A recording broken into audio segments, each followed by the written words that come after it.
see the envy me, passing it off like CP3. Shawty, she calling me MVP. I be on time, it's something you ain't never seen before. They call me the Dama, really want my whole team to score. Damn, yeah, too icy, yeah, too clean, yeah, my zone, yeah, 2-3, yeah, got shooters that hit from deep, bust like Giannis, yeah, too mean. Bright lights like we at the garden, on P, don't get me started. Whole team walk through me to party. If I can't make the play, I'ma lob it. If you jump, that's right on your head. Had to put him to sleep, go to bed. I'm a star, drop 50 and left. From the logo, like I'm Steph. Put it up, knock him down every time. Going hard like my life on the line. Catch me on the course, I would've dime. Never losing, I put it on mine. Had to get on my shell, I've been laying low. They get real when it comes to the playoffs. The fight with me, no it's a KO.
Let him cook.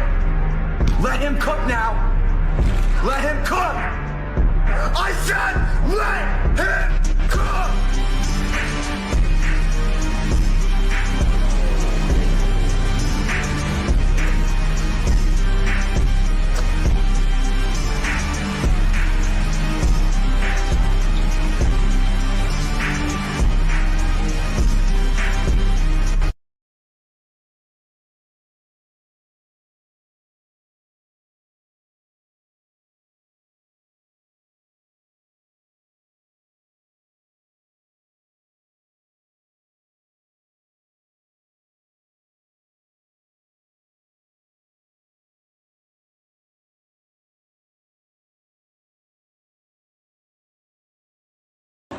Ladies and gentlemen, from La Casa de los Lobos, the pit, here at the University of New Mexico, let's get ready to rumble!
Ed, can you hear me?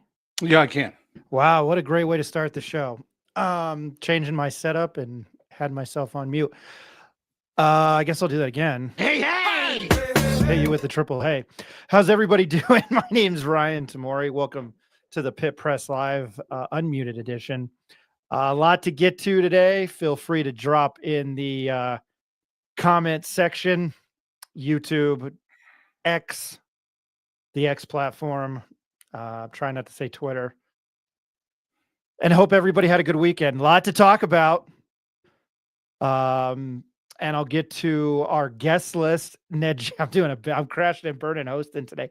I have so many monitors in front of me. 4:30, Ned James. 5 o'clock, Ben Ysong. We were efforting new head football coach Jason Eck, but we are still the scum of the planet to the University of New Mexico. I did speak to Frank. Hopefully Friday we'll have new athletic director, not Frank Mercogliano. Dear God, Fernando Lobo on. So looking forward to that. We'll get Ned and Ben's opinion, and we're also efforting Luke Wysong about why his decision to leave UNM and go to U of A, but his uncle will be joining us, who we've appreciated this entire season.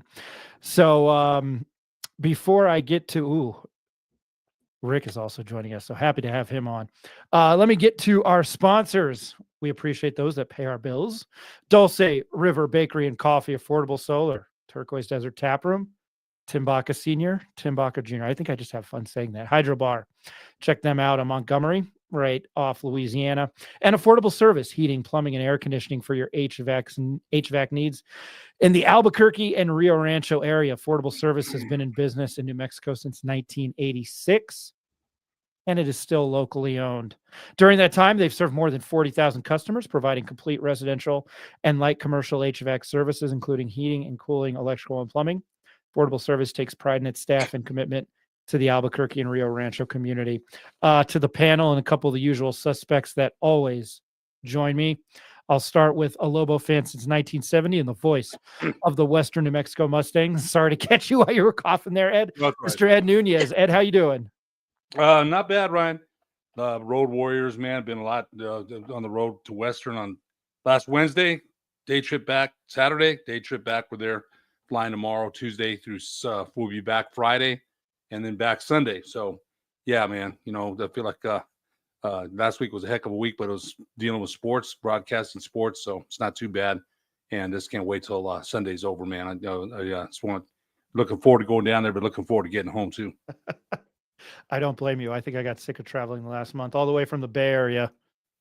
Richard, a two-time offensive state lineman for San Juan, Mendoza, and our St. Pius X Spartans. I'm glad you didn't get killed by a tornado. I hope Bill Paxton and Helen Hunt were there to help you. His name's Mr. Rick Thompson. How are you?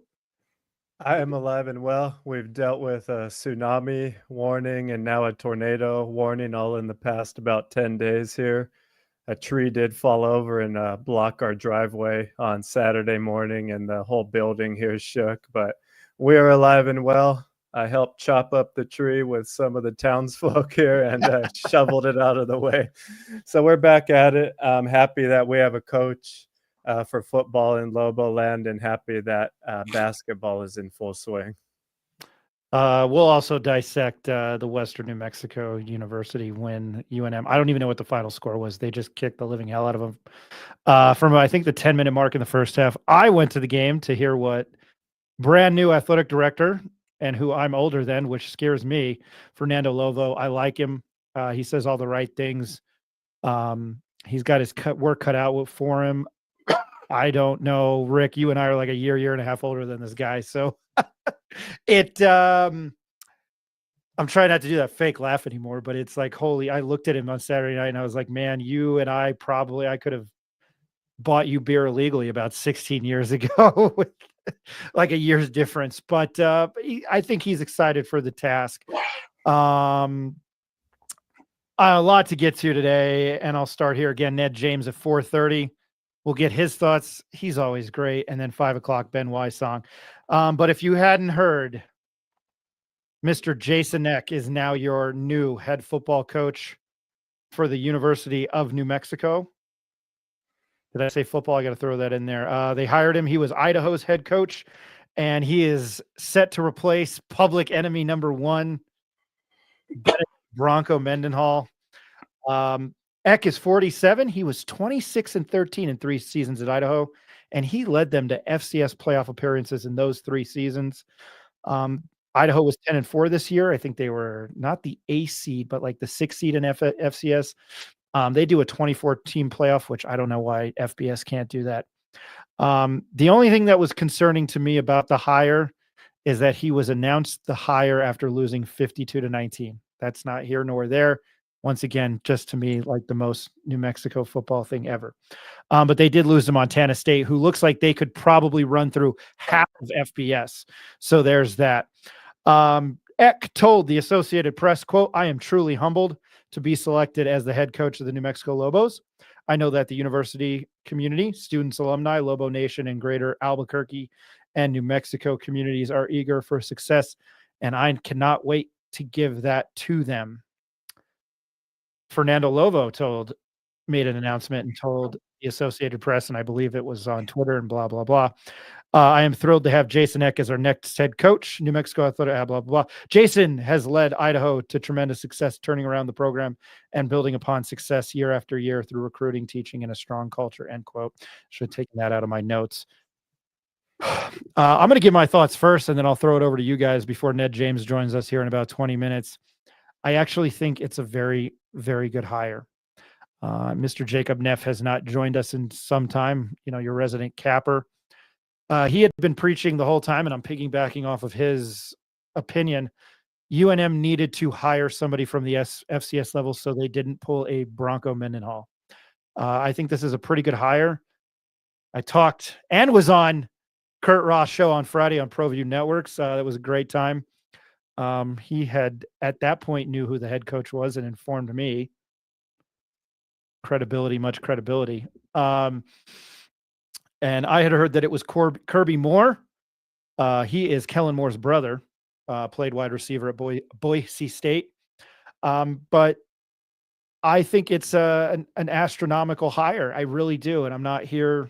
I think if you've watched the show, and I know UNM listens and they don't like what I have to say half the time, he's not going to leave after a year unless they somehow miraculously go on to win the national title, which I think at that point he would probably stay. Jeff and JJ had an interview with him this morning, very enthusiastic, and he didn't sound like he was full of shit like Bronco did. It wasn't this word vomit that was, "I'm here to build young men." I hate that. I despise that. I know that's what Bronco does. He doesn't want to talk to the media.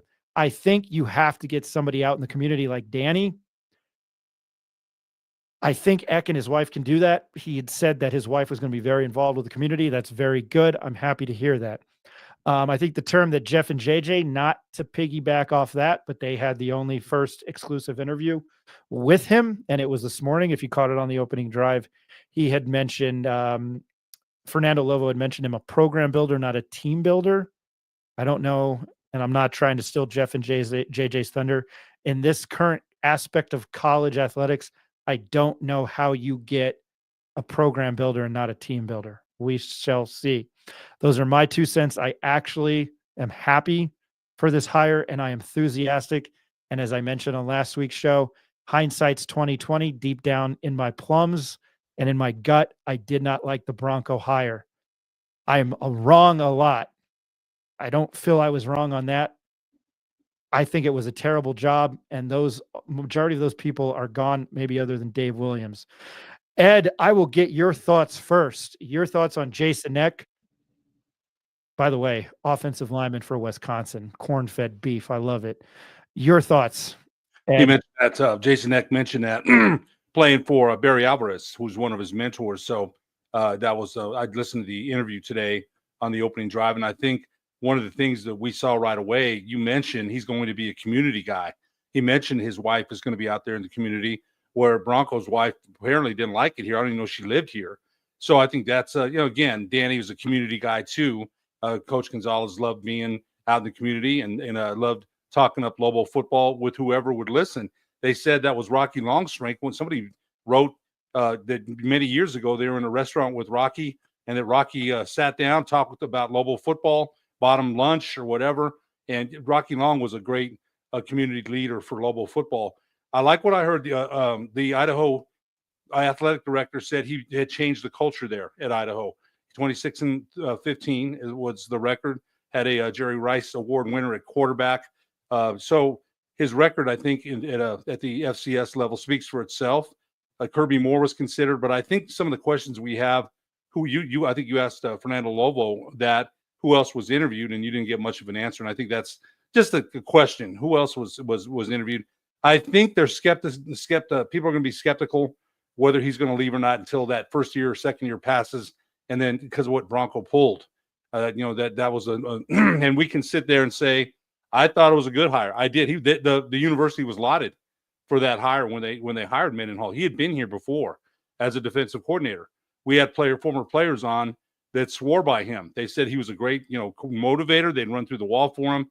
So, these things that maybe he looked around here and didn't like it here, he'd been here before. Don't come here. If you felt like that at all, if you saw the facilities and you thought, I don't know, I don't like it here, my wife's not going to like it, don't sign it, don't take the money. I'm glad he's gone. I'm glad he's gone. I said this the other day, I wanted someone in here that wants to be a Lobo. I thought Coach X interview this morning was, you said it, Ryan, was uplifting, but it's coach speak. Talked about personnel, the kind of system he runs. So I'm anxious to see what kind of personnel is going to come with him as far as, who's he going to bring in at quarterback is huge. His record of developing quarterbacks at Idaho has been pretty good. His defense is pretty good. Special teams, he mentioned that this morning. Ned James always talks about special teams, how important they are, the hidden yardage things that Ned's always mentioning. So I thought the interview this morning, I read about him. I read a little bit more about him. Former offensive coordinator at South Dakota State, put up good numbers there. So all things considered, I think it's a good hire. I was pretty happy about it. A little nervous about it when we hadn't heard anything, but I thought by the weekend we would, and we did. So I'm anxious to see again. The portal's open now, so I'm anxious to see what kind of players are going to come with him. UNM lost a lot of players, and how many players may turn around and say, we're going to stay here now that are in the portal. So that's going to be interesting to me. But I thought, all things considered, I think it's a pretty good hire. Rick, I'll get to you in a second. And no offense, Ed, I don't want to just, I think your losses outweigh your wins more. Cough, New England Patriots. 26-13. I don't want to give him two more losses than he already had. I'm not calling you out. And I want to give Jared Chester credit because he's the one who had asked, I think, who he had interviewed. And then I don't really ask questions at press conferences, but I asked Fernando Lobo this, if there were any former UNM alumni chirping in his ear. I felt he kind of dodged the question and gave his own opinion, just words. But again, I think there's a new feeling here with him. And I think he, I don't know. I think it's a slam dunk. What do I mean? I don't know. I feel it's a slam dunk. Rick, I'm going to throw it your way. If you can't tell, I got the visor on for Coach. I'm all on board. He's a visor guy. I don't know if Bronco even wore a hat. You can't trust a guy like that. Me and you never thought it was good from the beginning, and it kind of played out that way. I think Coach Eck is going to be a fantastic hire at this point in time. Like Ned James has mentioned in weeks past, there's a lot of people that could have come in and done the job, but this guy brings the experience. He's going to bring his offensive coordinator from Idaho, Luke Schleusner. They're going to bring all the bells and whistles of the offense. This morning on the radio, it sounded like, they're going to have some trick plays. They're going to have the eye candy coming across with motion. They're going to have constant play action. They're not going to be a drop back and, 5 to 7 step drop team with that many plays like that. So I'm very excited. Like you're mentioning, this is a guy that wants to be here. He mentioned on the radio this morning that he was looking for red flags at the University of New Mexico. What could it possibly be that people are coming and going so quickly? And I'm going to kind of have to push back on the narrative that it's a stepping stone job, because I don't think anyone has used it as a stepping stone other than Bronco Mendenhall. And I don't know if any other school would have wanted him after the stone he kind of left behind here. Dennis Franchione might have been the only person that we could say kind of used the UNM as a stepping stone before he went elsewhere. So I think Coach Eck is here. He's a family man, has 5 kids. First things he was mentioned is he wants to be part of the community. He wants to really embrace it, become a part of it. He said he sees what they're doing at the pit and able to fill it up, other than Saturday night against Western New Mexico. But he sees the potential, right? And his team at Idaho has beaten Mountain West schools the past 2 years, that being Wyoming last year and Nevada the year before that, where I think they smashed Nevada around 30-6 or something like that. And Nevada had a down year. But that being said, what we can take from that is the talent at Idaho is not a big drop off from what's at the Mountain West. So if he's going to bring over this quarterback, this receiver, and some of the other players, I think we have to take whatever we can get. But the other benefit of getting someone that's at least in the region is that some of the guys he was recruiting were from an Arizona, maybe from a Utah, some of these, adjacent states that he can still bring into Albuquerque and to New Mexico. So I think everything looks good right now. We have to see how spring ball plays out, if these guys will actually have numbers on their jerseys so we can pick them out quicker and learn a little bit more about them. But as of right now, I'm bought into it, and I'm happy we can move forward. Jordan Dwyer is the wide receiver. He had a pretty good game against Montana State. Again, I think it gets kind of a pass, and Kurt Roth had mentioned in postgame, Jason Eck had mentioned that they were throwing out the kitchen sink at Montana State to try to win, and he had kind of said, that was on me. But Montana State has won every single game by double digits. I think the closest game they played was UNM. They beat, that's 24, Montana. They beat UNM 35-31, 31-7, 41-24, 50. You get the idea. UC Davis was their closest game, who was just in the quarterfinals. They have destroyed everybody in their path. So, maybe I don't know, retract that comment about, just it being weird that they hired him after losing 52-19. But I've loved everything I've heard. Oh, my light just died. I loved everything I heard this morning. I want enthusiasm. I'm not trying to, repeat myself, but that's what I got off that interview this morning with Jeff and JJ. I think I had heard that, they didn't get a big attendance at Idaho. It was maybe 7,000. You come here, again, those numbers are inflated. They say there's 14, 15,000 there. I mean, you clearly see the east side. There's like 10 people sitting there. I remember when my days at the Daily Lobo, in 2010, I counted the east side with Mike Loxley, and I was able to pick out from the press box 13 to 15 people. I mean, there's not 15, there's not 12,000 people in the stands. Give me a break. I know that they count the season ticket holders. But I don't know. I'm enthusiastic about the hire. I think the cool thing is he's a 1999 graduate of the University of Wisconsin. He played on the Badgers' 1998 Big Ten championship team, which went on to win the Rose Bowl. I don't know. This is up in the air. The following year, Ron Dane won the Heisman, and I think they went back to the Rose Bowl and won. Barry Alvarez is synonymous. I think it's a beautiful thing. I do want to go to the comments. Jordan Dwyer, 78 receptions, 192 yards, 12 TDs, 15.3 yards of reception. Is he coming with Eck? He is in the transfer portal, and I did believe, if that's the correct Jordan Dwyer, he tweeted out he is coming to New Mexico. So some of these Idaho guys are coming here, so that should help out. But I don't know.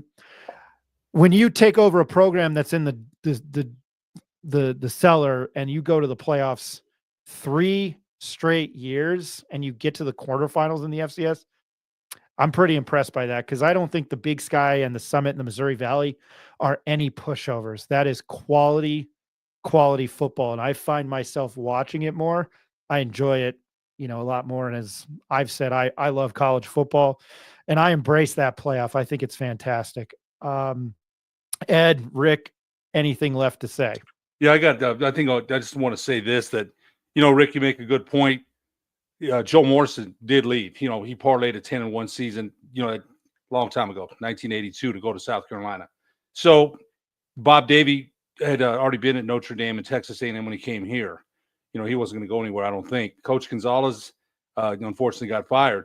But I think, is it a stepping stone? Now, if he comes in here and has the turnaround that he did at Idaho in a program that has struggled for years. It's been struggling since 2016. Last winning season was then. That's almost 10 years. So if he has success here, will there be people saying he might leave? These are all maybes and ifs, but I don't know if it hasn't been a stepping stone. Although you could say Loxley was 3 and 33 here. 2 and 20. He got a demotion. He went from head coach to analyst. And I'm not even saying it was a stepping stone. I just can't believe he even got a job at Maryland or even as an analyst at Alabama. That surprised me, considering what he didn't do here. But if Coach Eck has any kind of success here, we'll see. And I think people are going to be skeptical again about, because what Bronco did, bailing after a year until a couple of seasons pass, and we see what he can do here. But I think all the things that he said today on the radio and what he said in in the paper and stuff that he's planning, he was engaging today. Hey, Jeff, JJ, good to be with you. The other guy, man, you didn't get anything like that. In fact, I watched him with Robert Portnoy in some of those interviews, and I didn't see any connection with Robert either. And Robert's the voice, man. Robert's the voice of the team, and I just didn't see any connection at all. And not on Robert. Robert's doing his job and doing the best job he can. I just didn't see any connection with Coach Mendenhall with anybody here as far as the media. Now, with the team, I don't know about that. I had overheard at one of the media luncheons, and I won't name names, that was written into his contract because Danny and Davey had a weekly show. Bronco didn't want that, and they met at a Mendenhall minute. And when you watched him, Bronco was just staring off like this and looking down in those interviews. I mean, I what I've heard, if you don't like doing that, I understand it. Ed, you've had day jobs. Rick, you have a day job. I have a day job. We have to do things we don't like. And I know I'm a member of the media, but when you make that much money and people go into the stands, that's why and checks and balances. But that's why I feel you should be obligated to talk to the media, especially if, one of your players hits another player, opposing team player. And Rick, I'm going to throw it to you here. I just want to remind you guys, before Bronco Mendenhall, all 3 coaches were fired before him: Long, Loxley, Davey. Yeah, that's a tough act to follow there. Not really, because you can only really go up, right? But I think what I liked most about the interview this morning is it doesn't sound like Coach Eck's mindset is that this is some insurmountable task. You didn't hear this, oh gosh, jolly, gee, woe is me, Bronco Mendenhallisms. You heard this is an opportunity. Every season can change rapidly. We only have to get to 500 to find bowl eligibility. I like that mindset better than this is some unsurmountable task that cannot be done in 1 year. The landscape of college football right now, so much can change year to year, just depending on who we get in. And let's not forget, the Mountain West Conference is going to be mightily weakened in just 2 years. And the Lobos could be right in the mix with the UNLV and a Nevada and some of these other schools at the top of the conference. So I think that's what he's looking forward to, is that opportunity, being at the top once some of these stronger schools leave.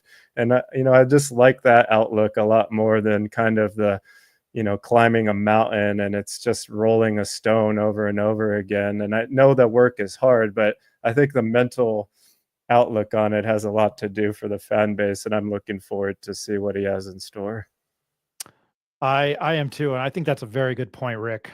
With what the Mountain West is becoming, the schedule next year, boy, at Michigan. What's funny is he's at Idaho, and then they play Idaho State here, so I'm sure he won't be very kind to them.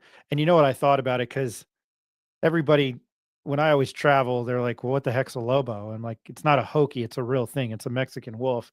So I looked on Idaho's website before we go off. I know this has nothing to do with anything, but the name Vandal, because they're the Idaho Vandals. Idaho student athletes go by a name earned nearly a century ago by a basketball team coached by Heck Edmondson, whose team played defense with such intensity and ferocity that sports writers said they, quote, vandalized their opponents. I like that, Rick. I mean, you got vandalized. By the way, a vandal is the definition. It's a noun, a person who deliberately destroys or damages public or private property. And this was on Merriam-Webster, the sentence, the rear window of the car was smashed by vandals, or a member of a Germanic people that ravaged Gaul, Spain, and North Africa in the 4th and 5th centuries and sacked Rome in AD 45. So, Well, don't let's bring some vandalism to the portal, baby. on the defensive side of the ball, bring Time some to vandals start over. pillaging and stealing players. Let's go, Vandals. We're going to talk to Ned James next. I'm going to give him a call. I think everybody appreciates what Ned has to say. I'll ask him a couple NFL questions and we'll keep bugging him. And then again, Ben Ysong at 5. A lot of football today.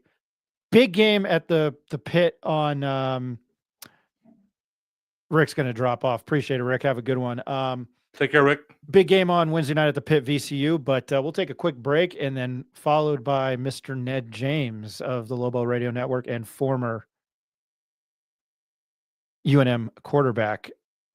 Boy, lost my train of thought there, as I always do. I'm terrible at this. We'll be right back.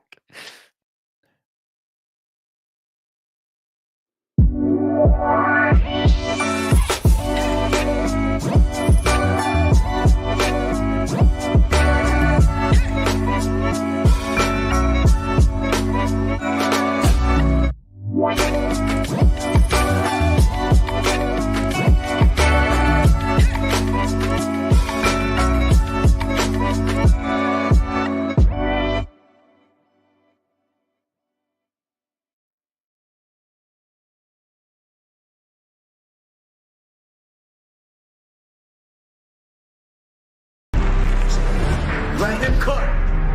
Let him cook now. Let him cook. I said let him cook.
Welcome back to the show. My name's Ryan Tamori. This is the Pit Press Live. Appreciate Rick jumping on to help us out to start the show. Ed, hope you're well. As always on Monday at 4:30, really appreciate this guy. He's a former quarterback for the University of New Mexico and an analyst for Lobo Radio Network. His name is Mr. Ned James. Ned, how are you doing today? Hey, I'm doing great. How you guys doing? Oh, living the dream. I will start right here. What do you think about the Jason Eck hire as the 34th head coach at the University of New Mexico? Well, it was pretty quick. I thought, these are trying times in college athletics.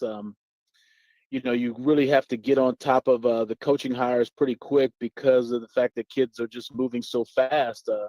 Bowl games being canceled because kids are jumping in the portal and those kind of things. 30 to 40% of those kids in the portal won't get anything.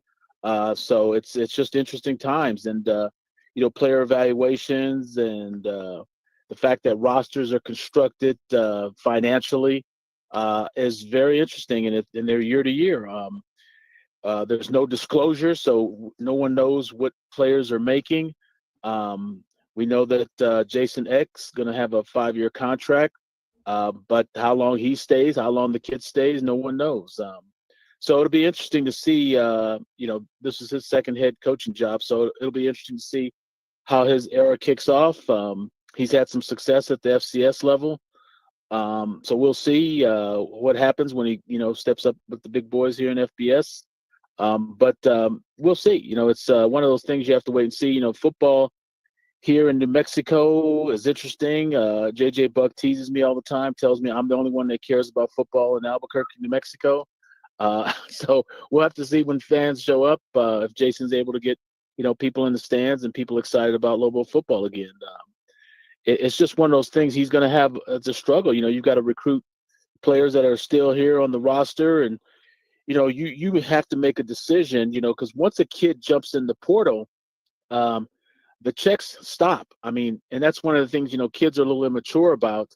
When you're in the portal and no one picks you up, you can't say, well, you know what, I changed my mind. I want to go back to that place where I jumped in the portal at and get my scholarship back. Not so fast, son.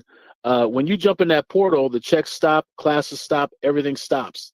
And so you have to either be accepted back, which happened with Bronco. He needed a couple guys, so he kind of evaluated a little bit, let a couple guys come back out of the portal, and some he didn't let come back. So it's one of those things you have to weigh. You got spring ball coming up. You've got to figure out who you're going to pay and which guys you want to recruit and how important that is. I think, some of my friends are saying he's a really good guy. So I have to kind of wait and see, just based on how things go, during the spring and summer. Because, you're recruiting guys all the way up until fall practice. So you're putting your system in, you're trying to put your program in with recruiting and strength and conditioning programs and making sure guys are going to class and those kind of things. So, you've got to hit the ground running when you get here, and then you got to put a staff together. Guys are moving from all over the country into the state. So it'll be interesting to see how things go once, he gets settled in here in the next week or two. Ned, I'll throw it over to you. Excuse me, Ed, I'll throw it over to you. Goodness. You know what? Yeah, Ned, you mentioned kind of happened quick. We didn't expect it. Somebody said online the other day that they didn't see anything happen until January. I was like, there's no way they're going to wait that long. Now, I want to ask you about the search. Again, they landed on Jason Eck. They had talked about Kirby Moore, but some of the alumni had mentioned Holman Wiggins and Zach Arnett. I don't know if Terrence Mathis had, expressed interest. He had a year ago. He's at Morehouse State now. Are you aware of any other names? Again, I think Ryan asked Fernando Lobo about that at the press conference on Saturday, if anybody else had been interviewed, and I don't think he got a straight answer. Had you heard of any other names besides Jason Eck and Kirby Moore even being interviewed? Matt Wells withdrew his name. Did you hear any other names even being interviewed? No, I haven't. And, that's what's interesting. The AD probably feels he doesn't have to answer that question. This is the new head coach. It was done in an expedited way, but, the athletic director just got here, and then he had to deal with a head coach leaving. And, he's got $2 million to play with. There's some good that comes out of this because, along with us paying the salary of the new coach and the new staff, you've got some money to play with. So, Lobo's got to hit the ground running with the finances, and maybe you could throw that money into some NIL. I don't know how it works, but it's interesting to see how Fernando Lobo plays all this. He's a first-time athletic director, and you got a first-time FBS coach. So 2 firsts, and we're going to have to see how this all plays out in the future. There's going to be a lot of tough questions for Lobo coming up. They haven't played any games yet, so the fact that who he interviewed and how he went about the process is probably something he's really not really going to, have to answer until we start playing games. And so we'll see what happens.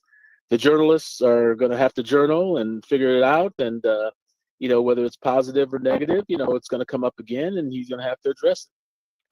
I don't think there's any question about that. And I think there's going to be some people that are skeptical about Jason Eck until a year passes by after what Bronco, bailed on UNM after a year.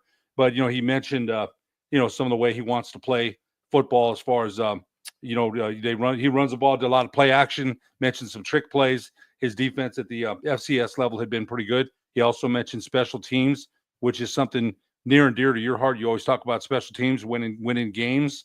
But I think the recruiting process, you mentioned that supposedly a Jordan Dwyer, a good wide receivers coming with him. But you might say, a lot of people said this, Rick Thompson and my son and Eric Moulton had a podcast in which my son had mentioned too that, Dampier wasn't even recruited by Bronco. And they had a pretty good year with him, with 5 wins, and they probably could have had 7.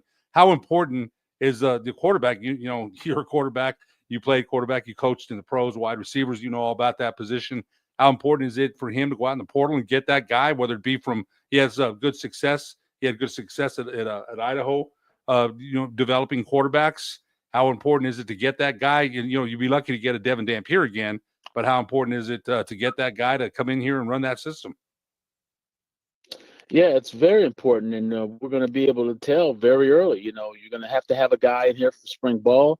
If you don't have him in here in spring ball, you're going to have to see one this summer that you believe can walk in here and make things happen. Because, people are going to be watching the spring practice and spring game, and they're going to decide, for themselves, hey, is this guy good enough to get us, to a bowl game? In the age of NIL, what people are going to realize is that, there is no, developing, and there's no window of opportunity, and we have to give them time. We have to give it time. And yeah, you can use that. You can use graduation rates and say, hey, we're graduating. Our kids are doing the right thing and all that when you're losing. But at the same time, in the age of NIL, you got to get stuff done pretty quick. So, everyone's going to be looking for 4 to 6 wins very early in this upcoming tenure of Jason Eck. So it'll be tough sledding. Got to find a way to get some wins. And it doesn't matter who it is. But in the age of NIL, with guys getting, having, money's afforded to them based on their talent, their expectations go up. And so there's going to be an opportunity for success early. I think it is at every college. Every college is having the same issue. Alabama is no longer the Alabama of yore. Neither is Notre Dame. Neither is Texas, Tennessee, any of those other big schools, USC, because backup guys are leaving. The guy beats LSU in the opening game on the road. Everyone thinks he's going to be great at USC. 8 weeks later, he's going in the portal because he wins 4 straight. Then he loses 2. They replace him. The other guy plays and wins 2 games. Now that guy who was beaten up on power SEC teams is now in the portal. It's just that kind of world we live in with these quarterbacks. And so you can find a good quarterback. I don't think Devin Dampier is the end-all be-all. And there's no guarantee that once he goes to the Big 12 and he's at Utah, that he's going to have the same amount of success that he had here and that he could possibly have gone on the side of the stadium. Whereas, going there, you can't just run back to UNM and say, hey, I want to be on the side of the stadium, or I'm graduated from UNM, or I had special, powers and I was able to, have success at Utah, and they're going to induct me into their shrine. It's one of those funny things now with college athletics with these guys jumping in the portal. I say that with Wysong as well, who's a local kid. Are you going to get the same kind of accolades and tributes that at Arizona that you would get if you had stayed at New Mexico? We'll have to wait and see. Ned, I think you bring up a great point about all the things you said about, the UNLV quarterback. He wanted more money earlier in the year, and then they told him to get lost. He's not going to get it. So you mentioned a different time in college football when you played. It certainly wasn't like that at all.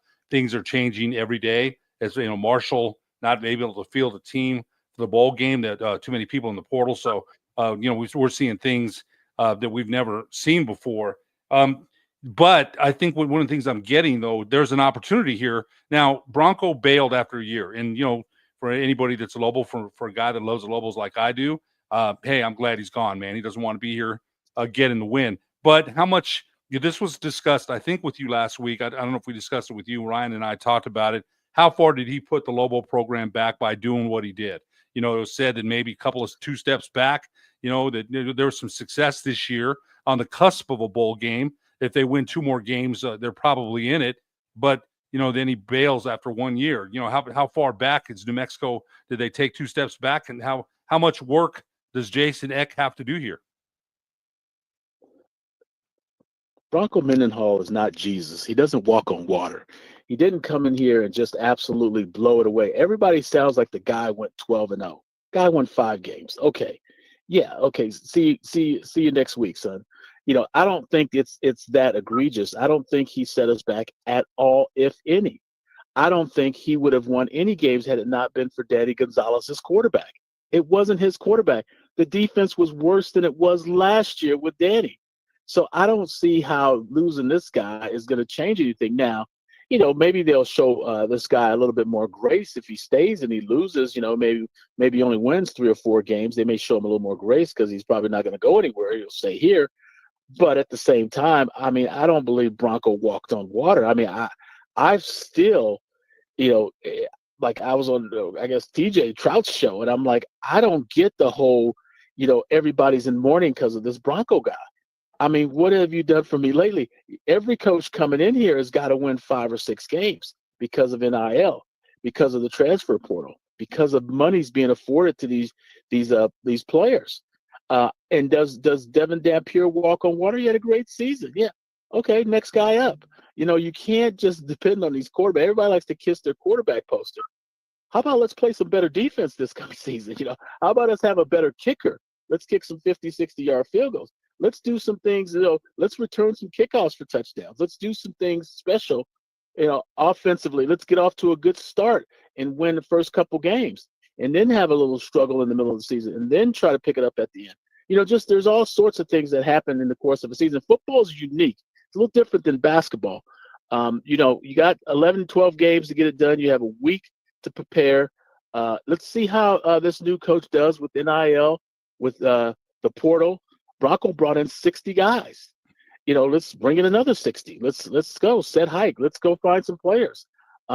Eli Sanders, the guy went from first string for 2 games, and he was the 3rd string back for another 4 games before he came back and had a great rushing year. Now the kid's going to Arkansas. My friends are calling me from the South and saying, hey, man, this kid's going to the University of Arkansas. I said, good luck, have him. You can have him. He was our 3rd string guy in the middle of the season. And so it's just that kind of world that we're living in with football, and you just never know what you're going to get, just so, I have to wait and see. I can evaluate better once I watch. And this year, because Bronco was the president of the United States of America, and he had Secret Service detail at every practice, and you couldn't interview him or you couldn't talk to him or see him because everything was closed off, maybe this time, we'll be able to have a little more opportunity and a little more access to watching practices and seeing some things. And, the fact that Bronco thought he invented football and nobody else could watch and everybody would steal his secrets was different than, what we're used to, what we're accustomed to. And yeah, sure. Some of that to a degree I agree with. But at the same time, if you're doing that, you better win 7, 8 games every year. So we'll see what happens. I wish Jason Eck the best. As alumni, all the alumni are excited for this new journey that we're going to be on this coming season, and then the expectations are great.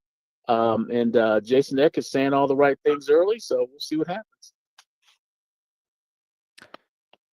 What do you know about? I had heard that Jason Eck wants to run the ball. If they're going to come in, obviously Devin Dampier was able to do that this year. They were able to run and throw the ball.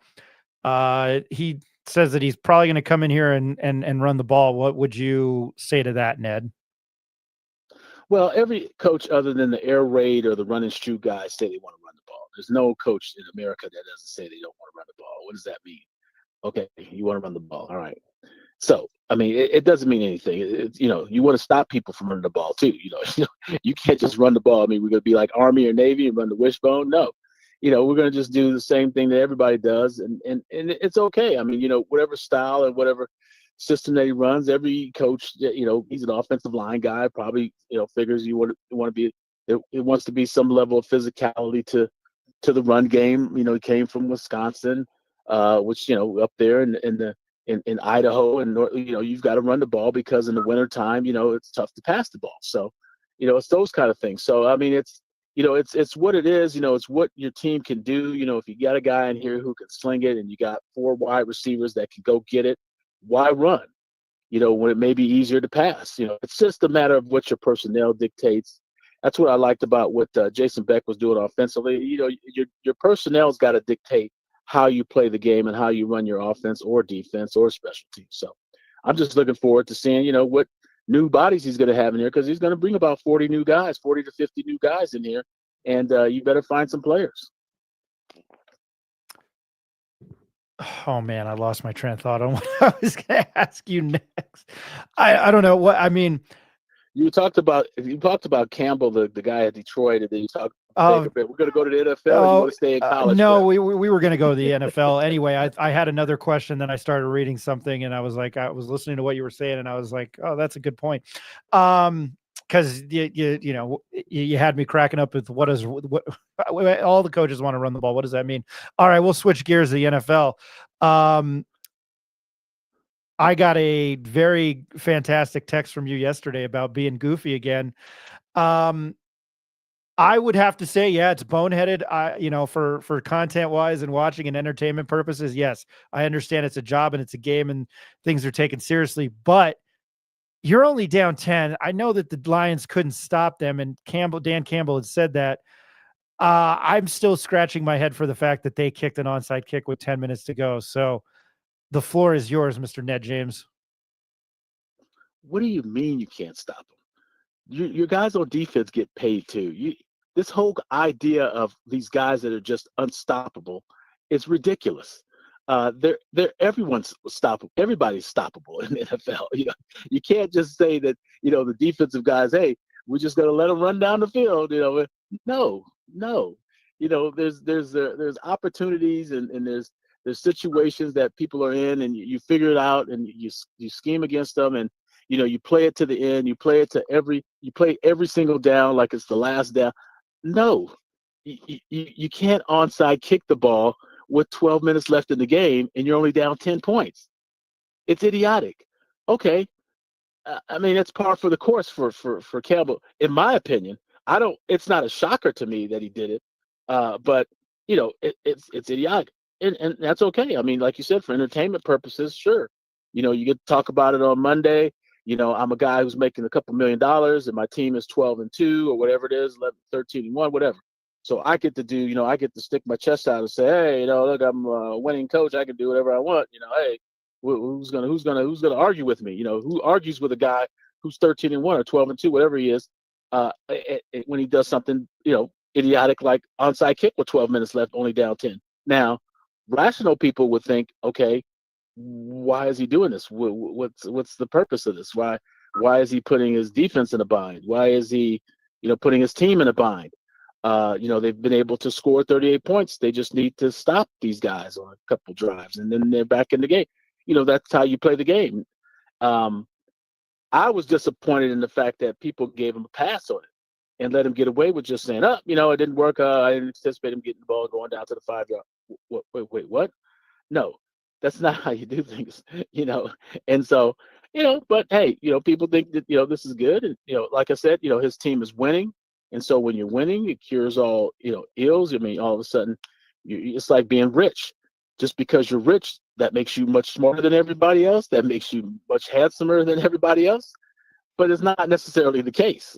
So we'll just see what happens once we get to the playoffs, because the games are always tighter, and things like that, could cost you. Like I believe it cost them last year in the playoffs, and cost them a chance at the Super Bowl. But by the same token, he can argue, hey, look, I got us to the championship game. So we'll see. I have to ask you about. I don't really want to. I enjoy your opinion regardless, but I'm not trying to pin Josh Allen against Lamar Jackson, because they both had phenomenal days yesterday.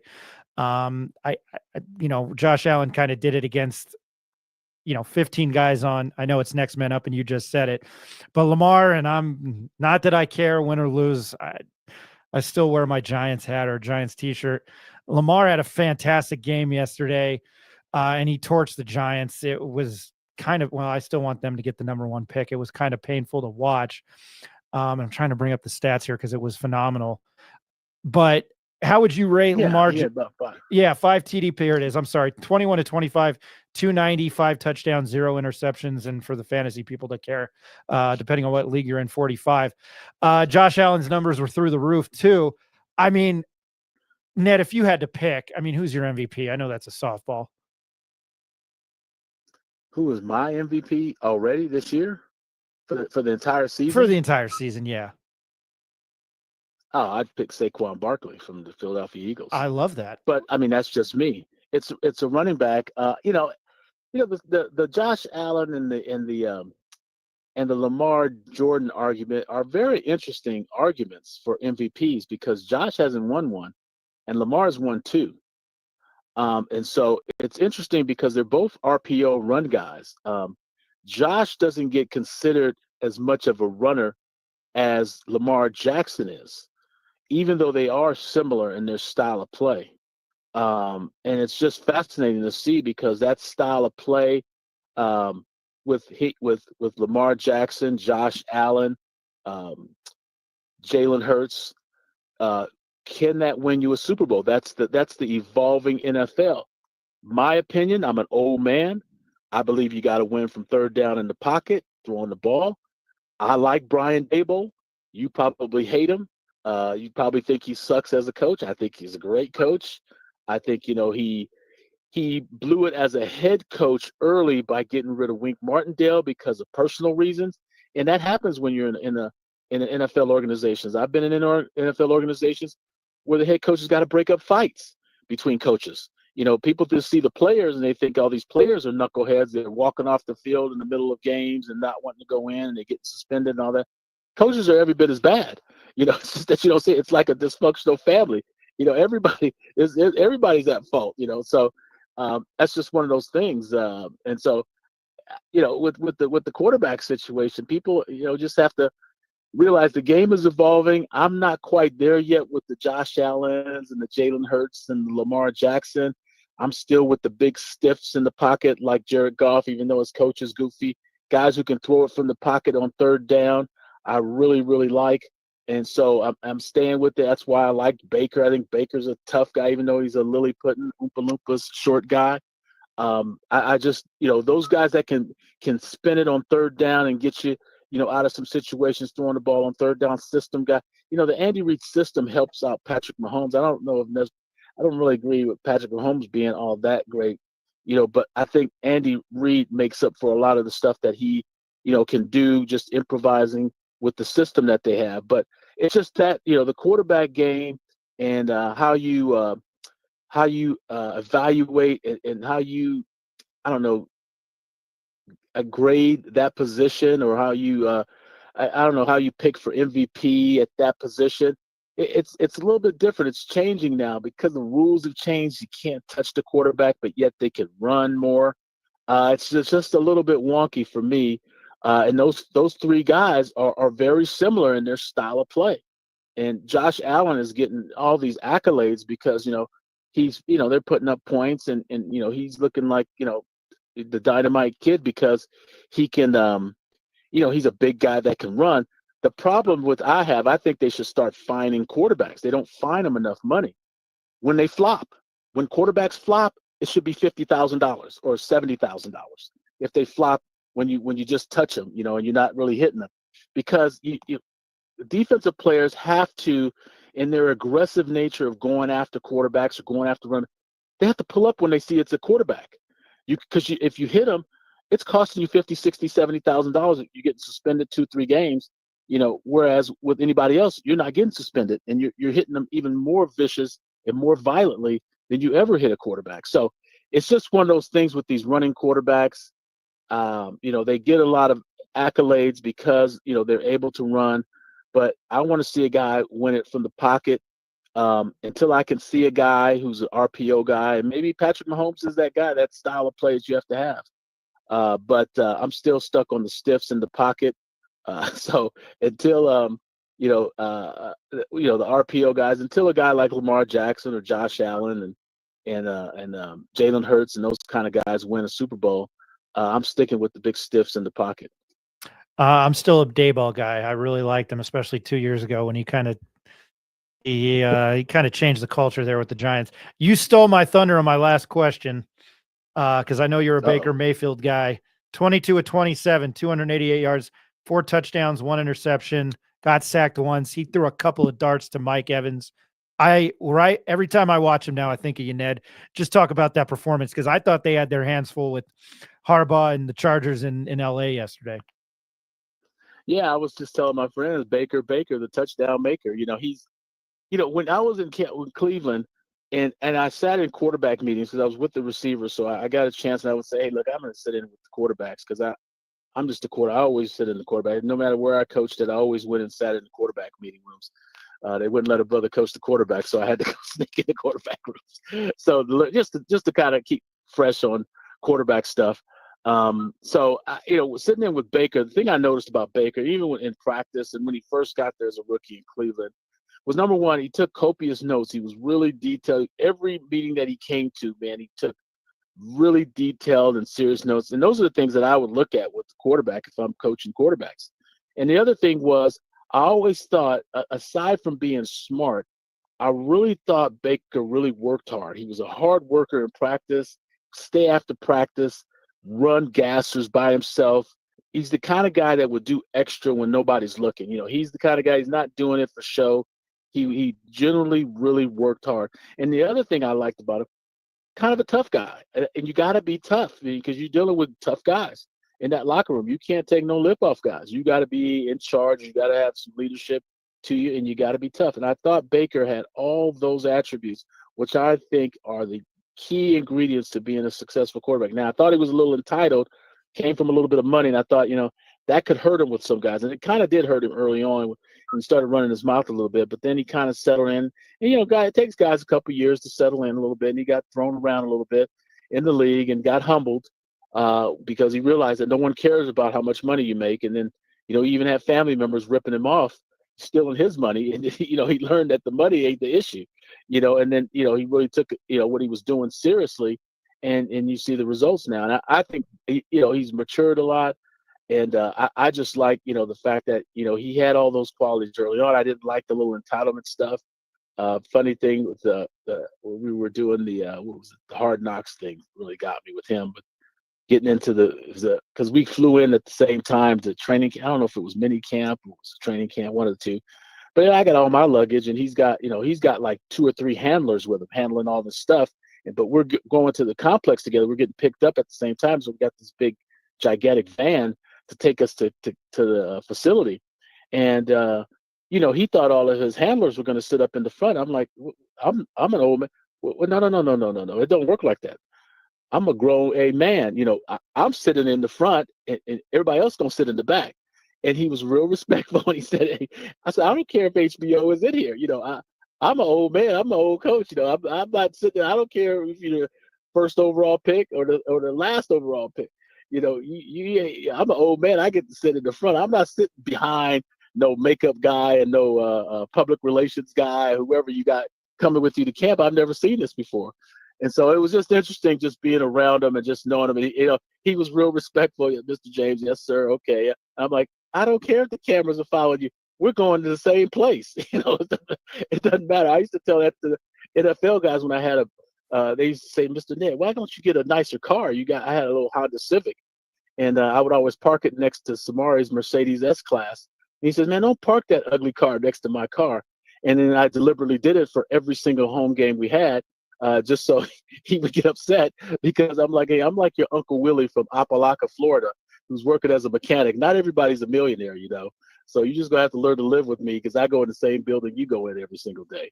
So it's one of those things you got to kind of, you have a little fun with players over the years. And, I thought Baker and I always liked Baker, and I love Samari Rolle as well, when he was with the Titans.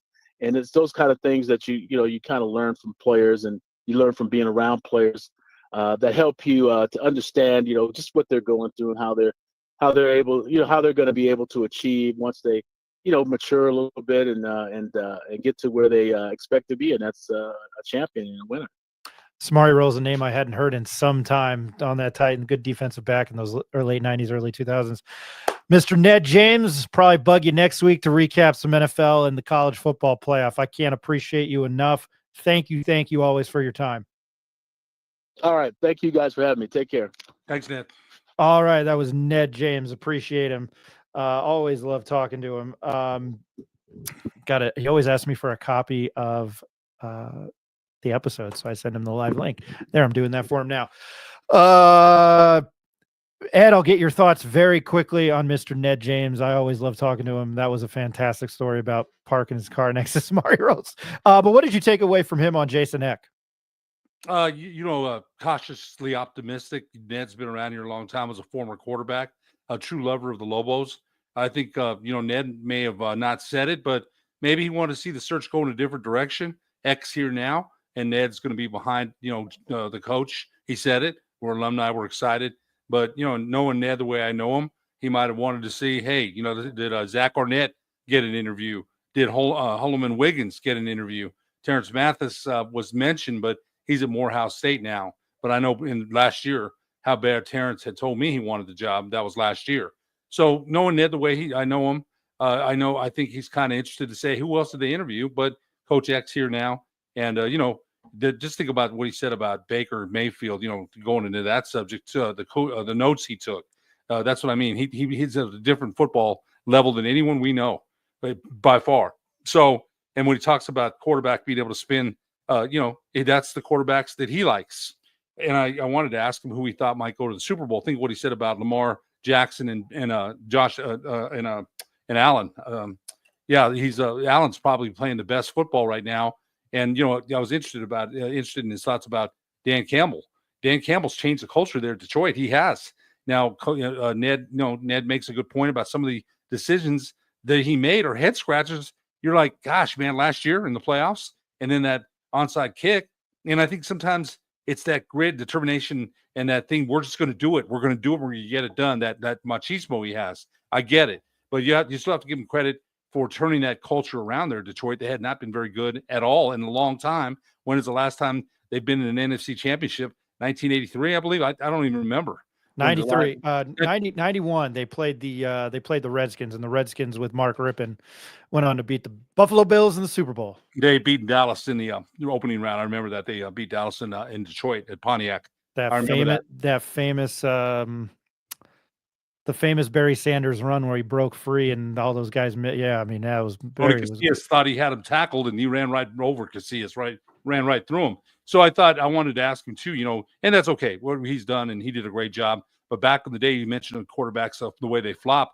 Back in the day, Ned remembers watching, and so do I, when quarterbacks, there was no in the grasp, and they used to toss those quarterbacks around like rag dolls, man. And they started getting hurt a lot, going to third-string quarterbacks. The scoring was terrible, so the NFL said, let's protect them. And sometimes it is a little, Tom Brady rule. If you came close to his feet, there's a flag almost automatically.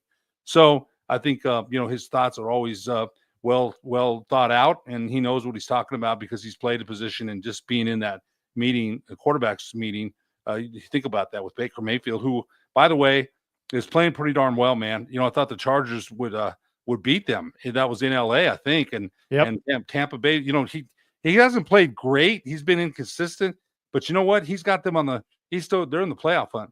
And a lot of it's due to him. He had some, remember Cleveland, he was loaded over there. They had they had Beckham, when he was at his prime. They had another receiver. I can't remember who it was. They were loaded. And he did not play well. He didn't. But if you ask them now, would they rather have him or Deshaun Watson? What do you think they'd say? They went all in with Deshaun Watson. Probably him. They went all in with Watson. How did that work out? Jameis Winston has outplayed Watson. So those are my quick thoughts on what Ned said. Tampa Bay is in the drive. I'm a Mike Evans guy. I've been a Mike Evans guy since he was at A&M. Before we wrap up NFL, Tampa Bay leads the South at 8-6. I think at one point they were 4-6. I think they've won a couple. Yeah, won 4 in a row. So they were 4-6, and they've ripped off 4th Street. I like Raheem Morris. I think he's doing not Raheem Morris. Todd Bowles. He's doing a good job there. Big win yesterday. Big win. Yeah, that was a big win yesterday. I thought on the road, and to beat them like they did 40-7. Very impressive. I want to talk a little Lobo men's basketball, Ed. I only kind of get Ned going, and I hate doing that to him because you had to step off. But we'll talk some Lobo basketball, and I got to use these because I love them.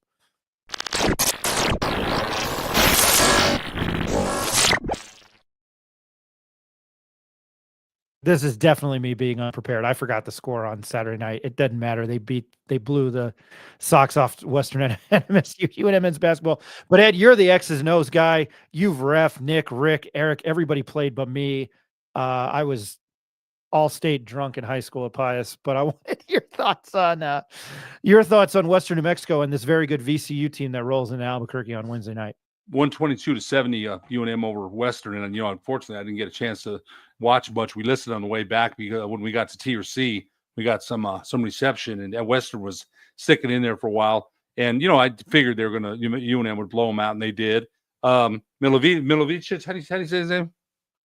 As Steve Kirkland, SID at UNM for men's basketball. Milovic. So it's Borovicin and it's Serbian. It's an E. It's not like Polish or Hungarian. Well, Polish or like Russian. Jovan Milicevic. That's my understanding. Milicevic. So Milicevic had a nice game. So a lot of UNM players, he tweaked his lineup a little bit. And, my son was at the press conference today and asked him a little bit about, more players getting to the free throw line and leadership. Which Rick and Eric and my son covered on their podcast. I'm just going to tell you real quick about the leadership thing. Again, I don't know if that's a game that New Mexico did not play well against San Jose State, lost to New Mexico State. And, is that a game that you want to prepare? You're preparing for VCU, who's you mentioned they picked them to win their conference, and they should be in the tournament. So is that a game that, I guess it's a get-right game, we call it. But, is it really? I mean, they should beat Western. They did. And, Coach Patino, he had True Washington coming off the bench. So I think Coach Patino is saying, hey, look, nothing's you shouldn't take anything for granted. If I don't think you're playing hard enough or well enough, I'm going to change the lineups. That's what he did. And some guys, played well.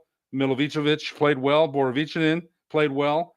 Some guys that probably and I think they were looking for Milovicevic to play like that. He mentioned coming in here at UNM at 266 pounds. I listened to the post-game interview, and then he cut out pizza, he cut out sodas, he lost about 16, 20 pounds, and he feels better. So I think they had counted on him before the year to be a key contributor, and now maybe he's in physical shape to do that. So maybe new players that we haven't seen too much of will make a contribution in the second part of the season.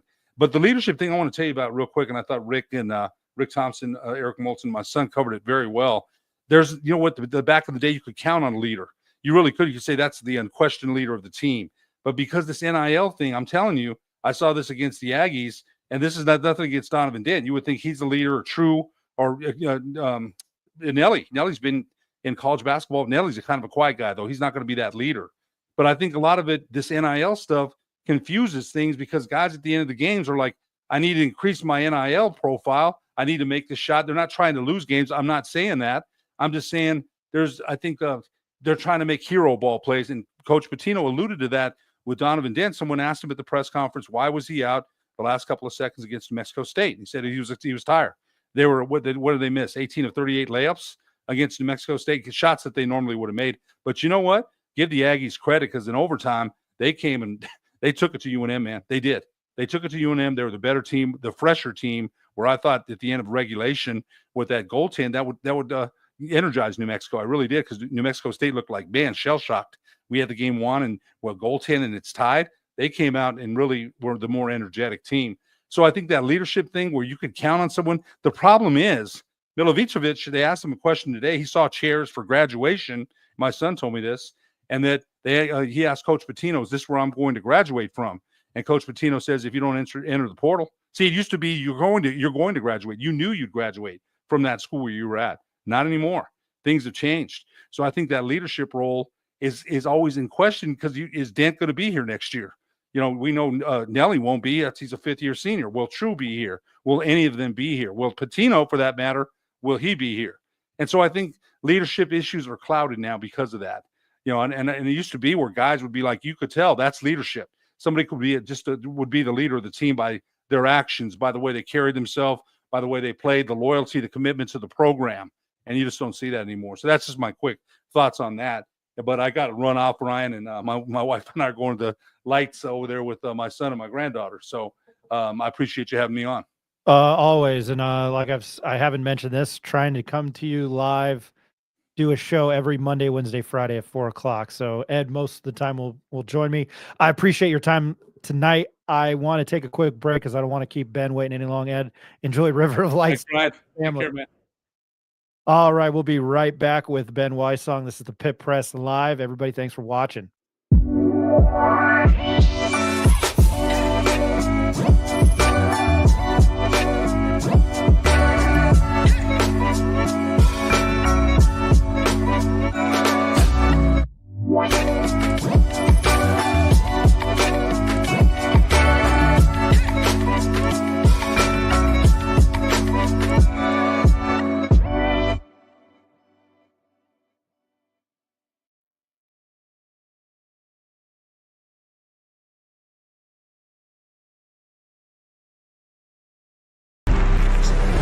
Let him cook.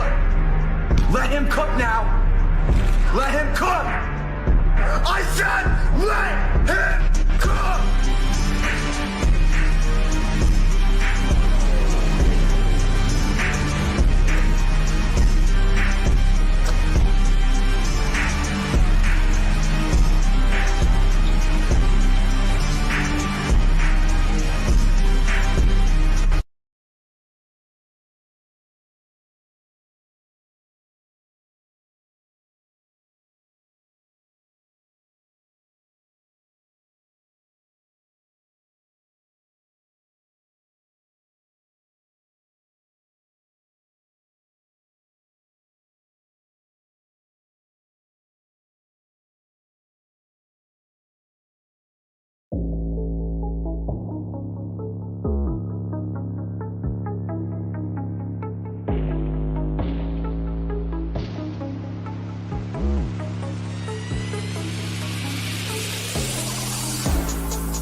Sorry, Ben, I got to check my bets because college basketball tipped off. All right, looking good so far. Hey, welcome back to the Pit Press Live. My name's Ryan Tamori. Everybody loves me. Jeff Grammer should have his own show. Everybody loves Jeff. Stealing our ideas. I'm going to say that on the record right now, even though I like the two guys. Going to do a show Monday, Wednesday, Friday, 4:00. Try to do drive time. I know we're not on a radio station, but coming to you live off X, the artist formerly known as Twitter. That's my terrible joke that I've said for about a year now. YouTube, Facebook. We're looking into trying to get on a radio station, at least so that way we're on the airwaves that way, FM or AM. I don't know anything about that. I was just a bumbling drunk sports writer. Hey, I want to thank our sponsors. Great segue there. Dulce River Bakery and Coffee, Affordable Solar, Turquoise Desert Tap Room, Hydro Bar, and affordable service, heating, plumbing, and air conditioning. Ben, before I get to you, I just got to go to some of the comments. I want to do that. Brett Newberry, it is my understanding that Coach Eck has done a very good job building community support at the University of Moscow, Idaho. University and Moscow, Idaho. I'm sorry. University of Idaho is in Moscow, Idaho, in Soviet Russia. Car drive you.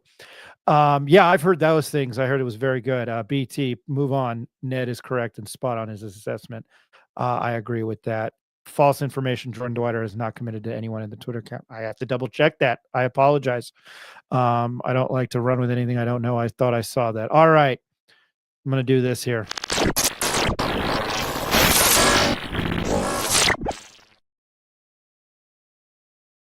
More Lobo football talk with somebody. I like that. That allows me to bring people on. I don't use that enough. Thanks, Eric. He played for UNM football in the mid 2000s. I got to get those years down, Ben. That's not a disrespect to you. It's been a hot minute since you've been on, and a whole hell of a lot has happened. You've joined us all season, and I mean this. I can't thank you enough, Mr. Ben Ysong. I have a lot to ask you. I don't know what you can and can't say. And I'm never trying to put you on the spot. You know that. Sure. But I will start with question number one. Your thoughts on Jason Eck? I think he looks like a great hire. Just hearing everything that I've heard so far about him. I know Evan today was able to meet with him, which was pretty cool, considering that the guy just got in here last night. So, and a lot of good things with that conversation. I think it was just more of an introductory. Evan was saying that, yeah, most of it was just him figuring out Albuquerque and what's it like here and things like that. So, but yeah, I mean, there's a lot to like with him. I mean, it seems like everywhere he's gone, he's had a lot of success. Seems like the guys really enjoy playing for them or for him up there in Idaho. So I'm excited. I'm excited to see what kind of culture and what kind of program he brings down here. So he just seems like a guy that like you would want to play for just by watching him. I mean, even watching the game the other night. I mean, yes, Montana State kind of took it to them, but I mean, as we got a first look at Montana State and we saw how good those guys are. So, but I'm excited. I think this is a good hire, and I'm curious to see who he brings with him in a sense, both from a coaching and a player standpoint. So, yeah, I like it. I'm glad to hear that. I think it brings different dynamic. I've heard. I mean, he said on Jeff and JJ this morning that last night was his first night in Albuquerque, New Mexico. Yeah. I didn't even think about that. I mean, that's some crazy stuff. I think it's funny that he has to play Idaho State in Albuquerque next year, and then he gets New Mexico State. First home game. First home game. Yeah. Yeah. I'm sure he's going to I mean, I think he's got more of a personality than Bronco. Yes. I know it's 100%. kind of a knock, but it's not. Yeah. And I didn't mean to cut you off there. I mean, were you able to listen to the interview this morning? Yeah, I did. And I think that's actually what struck me probably more than anything is that it just seems like a guy that, I mean, yes, he's a coach, but as a player perspective, like you could actually talk to the guy and have a conversation with him where, with Bronco, he kind of gave the impression of, the whole CEO mentality where, hey, like if you're in admin, on the admin floor, like, okay, something's going on. But, it seems like with Coach Eck, like even like Evan was saying today, it's like you could talk about fishing and snowboarding with this guy. And, he's just like another one of the guys in a sense, but he's a coach. So, and I think that kind of goes a long way too, especially with the type of players there are these days. I mean, it's a different dynamic compared to like, say, the Coach Longs where, you have the authoritarian aspect where if you screw up, he's going to get in your ass. But, and he does it with love. But, yeah, it was fun listening to him in the sense too that it sounds like, just based off, because I think they asked the great question of like, what are you going to implement here? Or like, what's your offense going to be like? And it sounds like he's just going to get the ball to his playmakers. It doesn't matter if it's a running back, receiver. I mean, look at the tight ends that he named off, with the tight ends for Philly and who's the other one? Kraft, I think he played with up at Green Bay. So, yeah, it doesn't matter. Yeah, exactly. So, he's going to put his best 11 on the field and he's just going to try and win a ball game and have fun doing it. And I think, for us as Lobo fans, that's all we can ask for at this point. No, I agree with that. Mm-hmm. I'm excited. Ben, we've talked, candidly off it. Ronnie, he can answer everything you can ask. You talking to Bronco or what? I don't know what you mean by that. I don't like to interrupt during interviews, but I've been candid with you. I have kind of a sense of rejuvenation. And if you listen to us, and I'm sure you did, deep down in my gut, I really didn't like the Bronco hire. I know I've repeated myself a million times. Hindsight is 2020. Something didn't feel right. And I mentioned somebody in Vegas that mentioned that it was the weirdest hire he thought during the entire. He thought it was the weirdest hire of all of the hires in the offseason. So there's that. Yeah. I look back, I trust that guy. I take everything with a grain of salt, but he said that and he was right. So it is what it is. Right. I have a sense of enthusiasm this morning. I like it. I cannot wait for next football season. I truly, truly can't. I am amped up. I have to ask you about my Alexa's just talking to me. I have to ask you about Luke, I'll start with Luke's decision to go to U of A. Mhm. Tell us what you know. I think he's still beloved here. I know. Yeah. I didn't realize he had already graduated. Kudos to him. I don't fault these kids for sticking at a school 3-4 years and maybe testing the water elsewhere. I really don't. It is your Sure. life. You can do what you want. If you can fill us on what you know, why the decision was made, and how Luke's feeling. I know Luke is feeling fantastic. I think he's just excited for, just this opportunity for one. And, even like just thinking about it with him, I mean, it really couldn't have come at a better timing in a sense for, I guess for his standpoint. And this is all my opinion, for when he's graduating this semester, he's getting his degree. He still has another year of eligibility. So he's put in 4 years here at UNM. I mean, he's done, pretty much everything that he could at this point. And, looking back at too, especially with his situation where he was, his senior class was that COVID year in 2021, where I think some of that affected his recruiting. And I think that kind of stuck with him a little bit to where, as he developed his career at UNM and was playing against these Texas A&Ms and the Auburns and the Arizonas and was, doing well, it kind of got into his head like, hey, like I can play at this power forward level. I can do this. Like, so I think, with, the coaching staff with, pretty much UNM just pretty much hitting the reset button.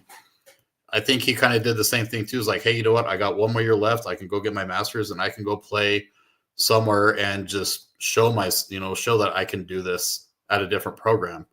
So, but I do got to say though, I mean, just on, Twitter, or, the artist formula on Twitter, I mean, it's, all the love and support that they've shown us, towards Luke. I mean, it's been outstanding. So, I got to thank the fans for that because, I mean, yeah, Luke, Luke did it the right way, in my opinion. I think Luke, he did everything that he could to represent this university and himself and, the team the best of his ability. And, he did a fabulous job of that.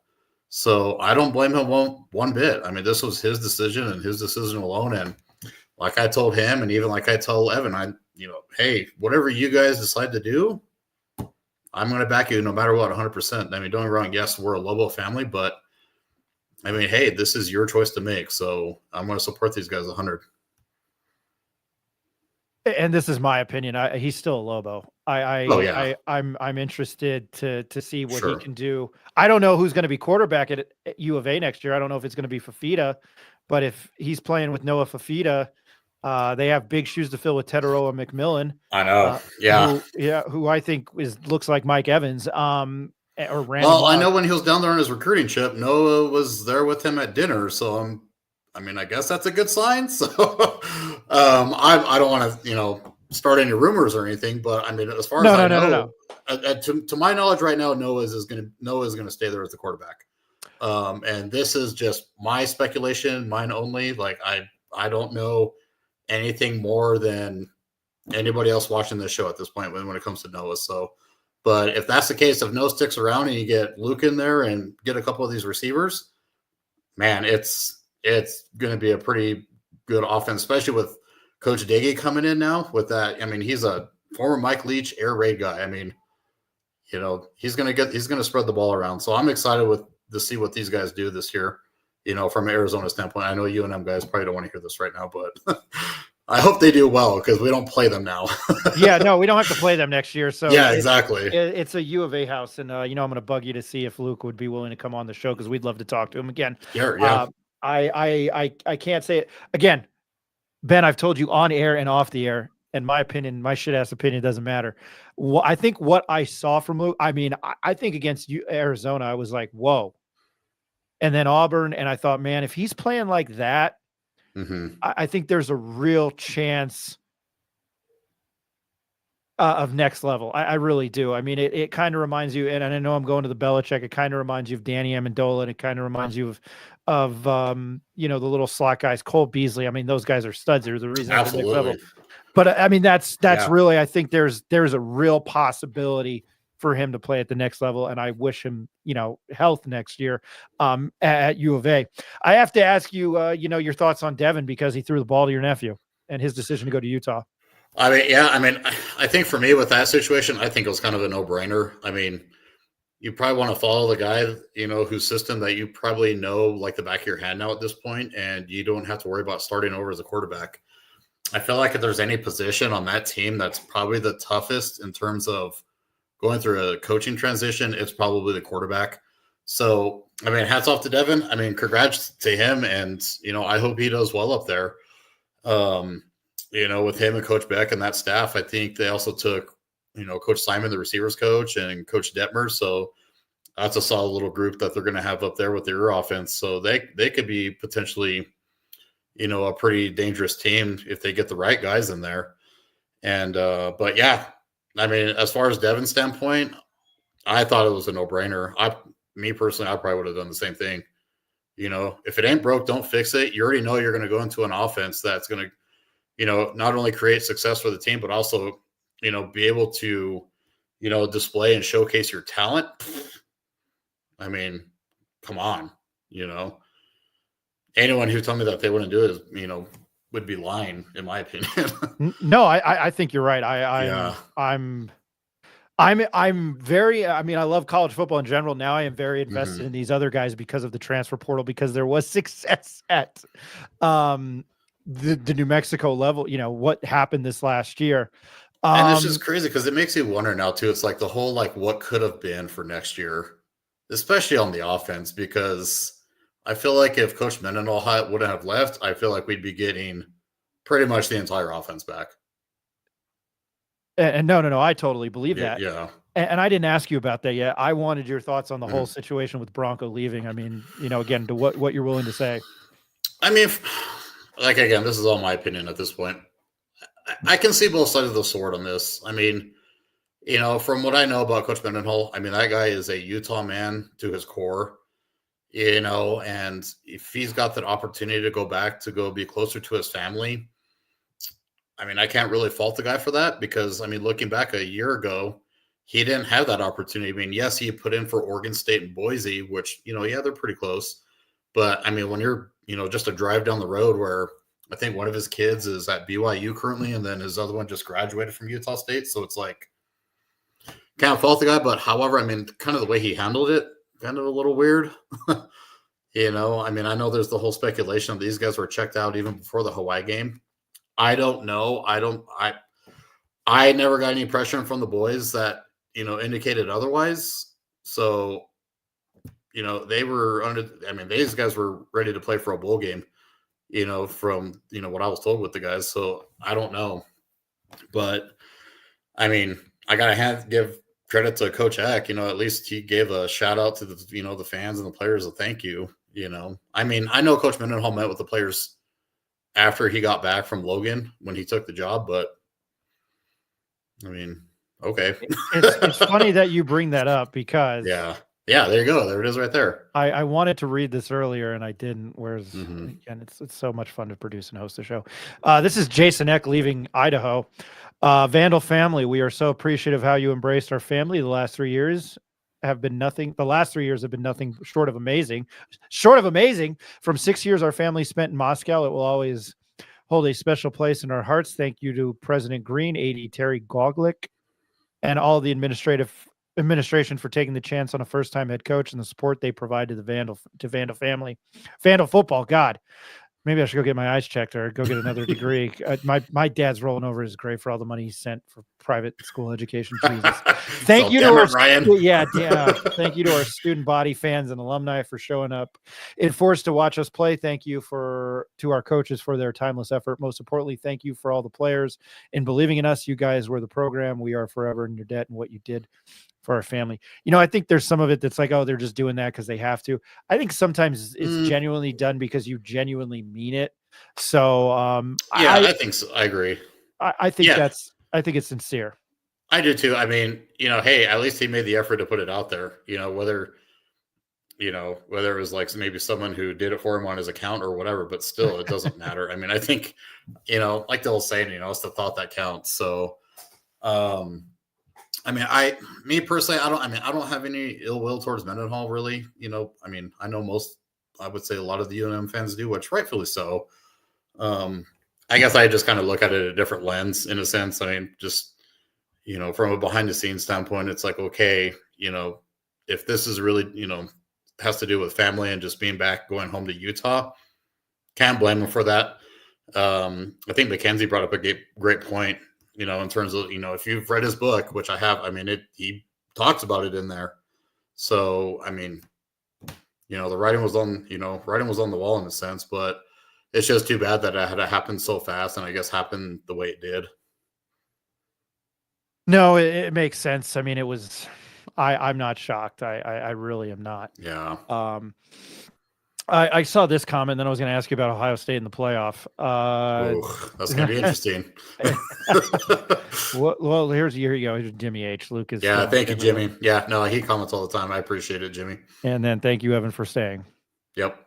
Yeah, all so right. It sounds like Evan is going to stay. So, well, I'm sure our fans, Lobo fans, will be happy to hear that, and the people that don't hate me and watch the show. Ben, I've said it again. I'm going to repeat myself. We appreciate you, and I'm going to bug you probably down the stretch here with things that happen in spring ball, as much as we can. I am going to ask you what your thoughts on the playoff are, and Ohio State and Tennessee, because if you listen to it, I thought the committee got it right for once.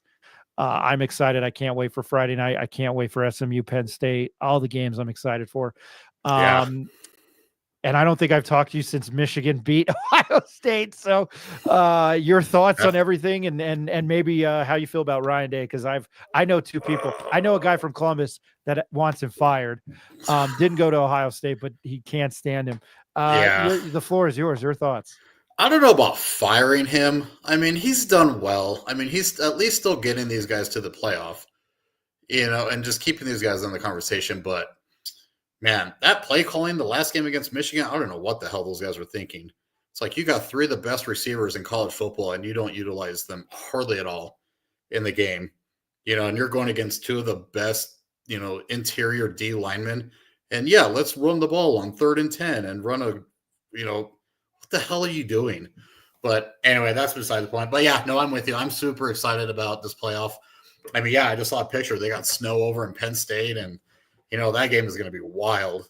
I'm curious to see how that goes too. You got SMU. That's a pretty solid team. So, curious to see how these guys match up against, the big boys of the Big Ten. And with Ohio State playing that primetime game, 8:00 Eastern, it's going to be cold as hell up there. So, but we can't pretend to. It gets cold in Tennessee too, so I don't think it's going to be that much of an advantage.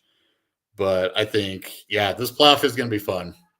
Oregon has it tough. They got a pretty, for being the 1 seed, they got a tough draw, man. Who was it? I have to look at it again. I think so Oregon will play the winner of the Ohio State-Tennessee game. Oh, man. Yeah. So I think I was just so happy that the damn thing got right. I didn't even care who played it. Yeah. But yeah, ASU will play. Unless you're a Bama fan and you're a little pissed off. But that's another conversation. Why don't you win? For a program that has won all those years, you have to understand that you have to win to get in there. You have to beat Vanderbilt. Yeah, don't lose the Diego Pavia. Lose the Vanderbilt.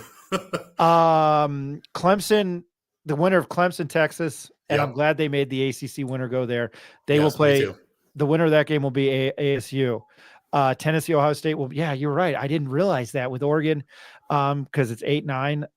It's a gauntlet, man. It is a gauntlet. I won't be surprised if Penn State makes it all the way to the championship this year. If you look at that other side of the bracket and the way they're playing right now, they gave Oregon a pretty decent game. They kept up with them. They did. SMU, the winner of SMU, Penn State will play Boise. Yep. Who I still think is a very good team, and then Indiana, Notre Dame will play Georgia. I would not be shocked if Boise State is somehow in the semifinal. I really wouldn't. I wouldn't doubt it either. I feel like for the exception of Oregon, I think this thing is pretty wide open. I just have a hard time thinking of anyone else's offense that could just keep up with these guys. And the other thing too with Oregon's defense, so they're not playing half bad football either. They got that linebacker who's basically a baseball player playing football. He's a baseball player, yeah. He's awesome. That guy is.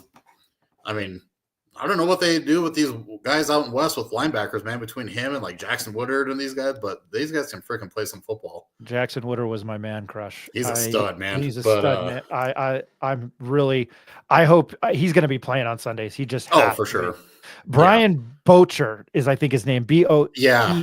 BOTTCHRE is how you pronounce his name. I could see his face. Yeah, he's basically like a baseball player. And then they were like, "Hey, come play linebacker first," and he's on the number one team in the country. Yeah, he's like their best defensive player too. It's like, oh, okay, shit, give that guy the Heisman. Hell, yeah, I know. I mean, I'm happy Travis Hunter won, but I think any other year Genty would have won it. And I came to realization that I think Travis Hunter deserved it. And then the whole speech, I'm not mad. I think those two guys probably might go down as two of the best college football players of all time. Like, I mean, sure. When you talk about things, well, wasn't this like one of the closest Heisman races too, like in recent history? Since 2009, yeah, it's 2009. Last 200 votes. So I don't know. I was impressed. I was in the press conference for Patino and Lobo when that happened, and Sean Ryder had it on. Then I looked like the only asshole because I put YouTube TV on my phone and wasn't listening to anybody. I don't think I was listening to what Patino. You're that guy. Yeah, no, I was that guy in that. I was. Patino's going to hate me more. I was not there for him, even though he is a man of the people and he is a showman, and I do enjoy his press conferences. Yeah. If you've ever watched him, he's good at it, man. He knows what he's there for. So to have him and then Bronco Mendenhall, it's absolutely expletive night and day. So if anybody from UNM, he's not listening to this shit, but I meant no disrespect by that, but I was there to listen to Lobo. I didn't care. You knew what was going to happen against Western New Mexico. Yeah. So Ben, I'm going to finish up and give my bets. I'm going to let you go. I'm going to bug you again. I'm going to bug you to get Luke on. For sure. Maybe I'll have you on next Monday, because we'll talk about Ohio State. How's that? Yeah, let's do it. All right. Can't wait, man. Oh, good. I'll be texting you. Former UNM linebacker, and I want to every time I mention that when you come on the show, I want to make sure that people know the Wysong name with UNM football, and that you played, and that your nephews just aren't on the team. So, Ben Wysong, man, I'm a broken record. Thank you so much. Yeah, no, hey, thank you guys. Yeah, I'm looking forward to talking with you again, and go Lobo. Is excited for the future with these guys with a fresh restart. So we'll see how it goes. I didn't even look at it like that, hitting the restart button. We'll see what we can do for spring football too. I'll throw that out there. Yeah, let's do it. Yep. All right, Ben Wysong, everybody. Hey, I'll talk to you next week. I was going to say happy holidays and happy New Year, but I'll talk to you next week. Yeah, sounds good, buddy. All right, appreciate it. Ben Wysong, everybody. I love talking to him. I love his energy. Really, really appreciate it. I'm going to take a quick break, and then I'll explain what we're trying to do with this show. And I need to stand up. My back is killing me. You have to remember, I have a day job too. So quick commercial break, and we'll be right back.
Should probably add myself to the stage. When I go to commercial break, I don't want you guys to look at my face with me just looking at the camera or at the screen going, I don't want to do that. Looking like an idiot. Oh God, try not to say as much. I'm trying to make this show another hour talking national sports stuff. Not going to do it tonight because we got 2 Monday Night Football games. That is the idea. And if you despise me, even though you're probably still listening, we're trying to give you better sports talk. I know Adam Dill and Joe O'Neill over at 1017. If you're listening to them, hey, fine. I'm going to steal a playbook. I'm a big Jim Rome guy. I do watch other stuff. If you don't, give us a chance. Give me a chance. I'm not going to be on everything now. What Rick, Nick, and Eric are trying to do, those guys are the X's and O's guys. Even though I love when Rick's on, trying to give you another angle and let them do their own thing, because I don't need to be on everything, and I'm sure you don't want to hear me on everything. But the live show, Ed and I are going to try to bring to you Monday, Wednesday, Friday, every Monday, Wednesday, Friday at 4:00, and we'll talk to you for 2-3 hours. And if I can't carry the third, if I don't have Ed on it, I'll try to carry the third hour. That's a lot, but definitely an hour and a half to 2.5 hours. So I'm making this up as I go. I don't have anything prepared. I am doing this off the cuff, but that is what we want to bring to you guys. We tried to bring writing on the website.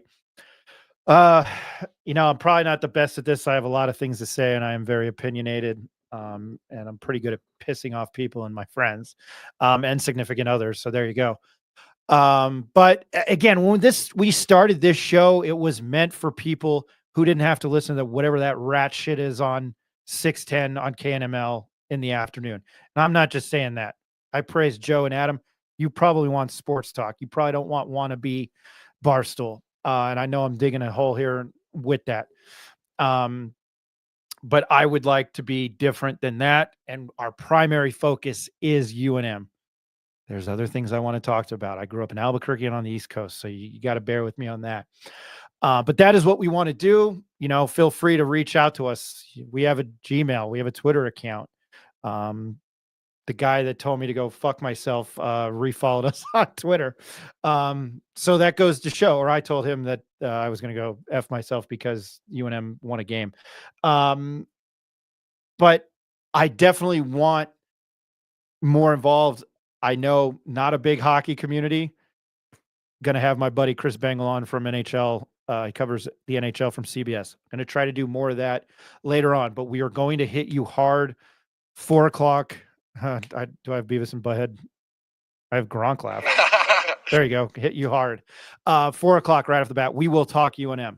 I just want a little bit more, and I want to do what my dream of is being a sports talk radio show host, even though I suck.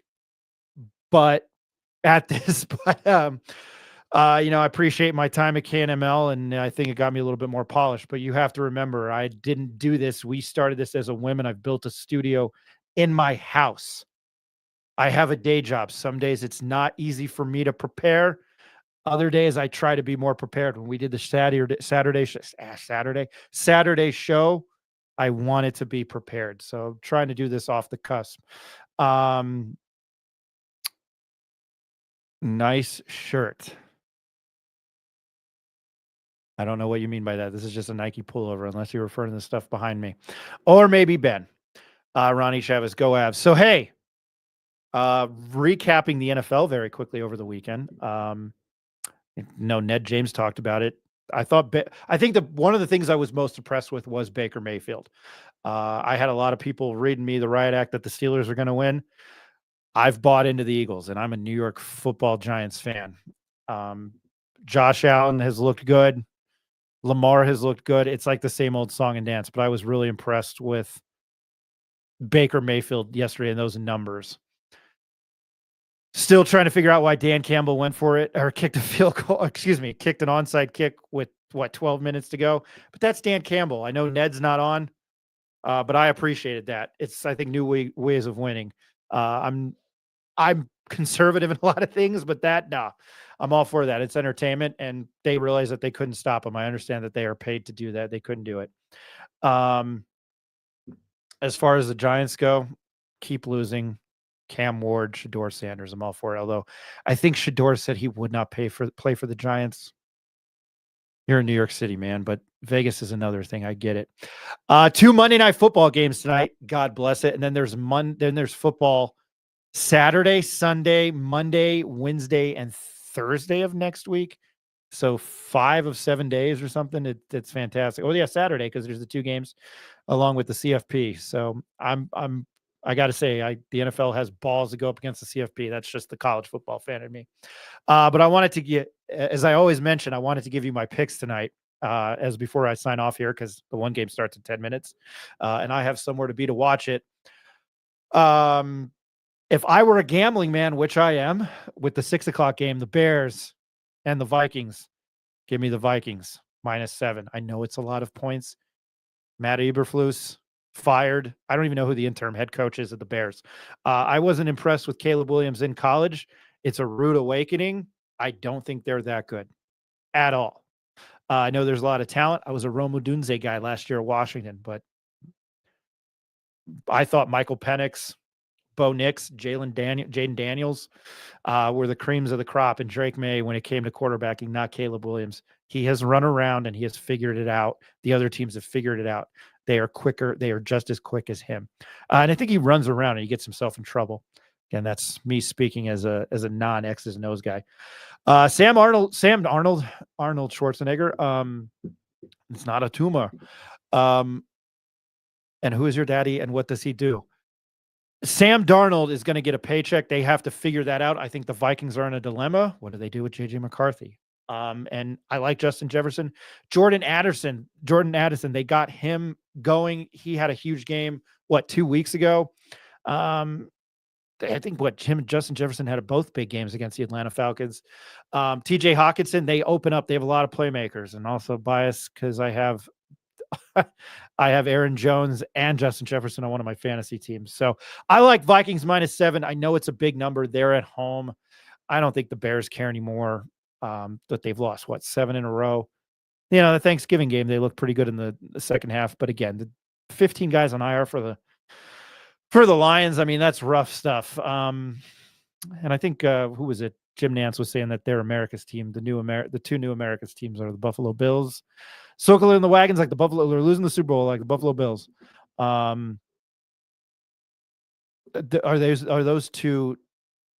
those two franchises or teams the new America's team? Not saying that to piss you off, Cowboy fan, but that's what Jim Nantz said. And I'm probably off my rocker on this one. Raiders +4. Desmond Ridder is starting for the Raiders tonight, but Kirk Cousins and the Falcons have given me no reason absolutely whatsoever to trust them. Kirk Cousins hasn't thrown a touchdown in like 12 quarters, something ridiculous like that. They look like they were the cream of the crop in the got to do my Macho Man. Oh yeah. Cream of the crop in the NFC South. But as Ned James was speaking about it before, Baker Mayfield, Todd Bowles, Mike Evans doing that, winning 4 in a row, going from 4-6 to 8-6. I like them a lot. I'd like the Bucks to make noise in the NFC playoff. The NFC is so, I think, wide open because it's so top heavy. I would think with all the injuries to the Lions, you would probably have to give the benefit of the doubt to the Eagles for being the best team. But I think it's so top heavy. I wouldn't be shocked if, the Bills or the Chiefs ended up playing like, the Bucks or the Packers and beating them. Man, Josh Jacobs last night running all over Seattle. Sad time for us Seahawks bettors at +3. I did have a good game. I did have a good day yesterday, opposed from that. So again, hey, I'm going to sign off right now because Monday Night Football starting in about 10 minutes. But again, those are my plays that I have Vikings -7, Raiders +4. I might consider, the over in the Raider game because there might be no defense, no Max Crosby tonight. So those are my plays. I want to thank Ned James, Ed Nunez, Ben Wysong, Rick for joining us. Again, this show, the Pit Press Live, the one that I host and the one that I annoy people with. Hey, I have had people tell me that they like me. So, asteroid heading to the planet. Extinction level event. We're trying to bring to you more content, different avenues. If you're looking for straight X's and O's Lobo talk, Rick and Eric are going to have you covered. Go head over to our podcast, find that. I know they're trying to do something for the VCU game. But Ed probably might join. But for what I want to do with this site, with this company that I helped start, I still want to write. But definitely Monday, Wednesday, Friday. Check us out, 4 p.m. Twitter, X, the artist formerly known as Twitter, and YouTube.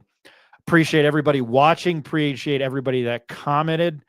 We will do a show. I will do a show prior to the VCU game, probably focus on that. I think that's a big game. They got 4 guys in double digits. And if you don't know anything about VCU, it's Ryan Odom from Utah State. And he was the head coach at Maryland, Baltimore County when they beat Virginia. Max Shulga went to the NCAA tournament with Utah State, and Sean Ashworth, who's at Creighton, a very good guard. So looking forward to that game. I'm excited. I think the A-10's got some good basketball between Dayton, not Providence, but Dayton, St. Joe's with the hawk that never stops flapping his wings. Did I see that right? That Providence joined the A-10 before I sign off. That really is going to bug me. Dayton men's basketball. Let's see the standings. St. Bonaventure. What the hell was I talking about? Providence is in the Big East. I should know these things. Anyway, hey, everybody enjoy the 2 Monday night games tonight. I want to thank Ed Nunez, Ned James, Ben Wysong, those guys again, and Rick Thompson. Richard. Appreciate everybody watching. Enjoy the Monday Night Football games. Enjoy your Tuesday. Again, Coach X press conference tomorrow. Jason Eck, the new UNM football coach. It is open to the public. It is the top level of the pit, just like they did for Fernando Lobo and Bronco Mendenhall last year. So it's my understanding is it's open to the public. I might get a nasty text here in a bit. Hey, it's not open to the public. That's my understanding. Anyway, that's at 9:30 at the pit tomorrow morning. So if you have time and can make it, there you go. My name is Ryan Tamori. Enjoyed. Appreciate everybody watching. This was the Pit Press Live. Have a good night.